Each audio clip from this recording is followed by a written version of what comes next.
Hello বন্ধুরা, আশা করি সবাই ভালো আছো। চলে আসলাম এই সপ্তাহের সংবাদগুলো নিয়ে। 2রা আগস্ট 2024 শুক্রবার প্রকাশিত হয়েছে চাকরির সংবাদ। এই সপ্তাহে রয়েছে অনেকগুলো সরকারি চাকরির সংবাদ। তো কথা না বাড়িয়ে চলে যাচ্ছি আজকের ভিডিওতে। যারা এখন আমার চ্যানেলটি সাবস্ক্রাইব করেন তারা সাবস্ক্রাইব করে বেল বাটনে ক্লিক করে রাখো পরবর্তী চাকরির সংবাদগুলো পাওয়ার জন্য।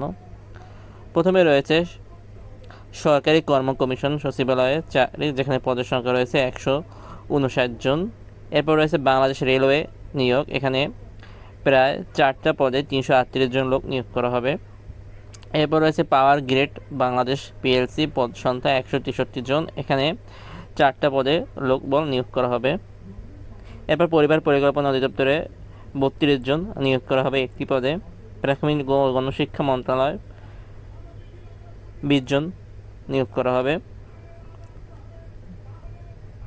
এরপর রয়েছে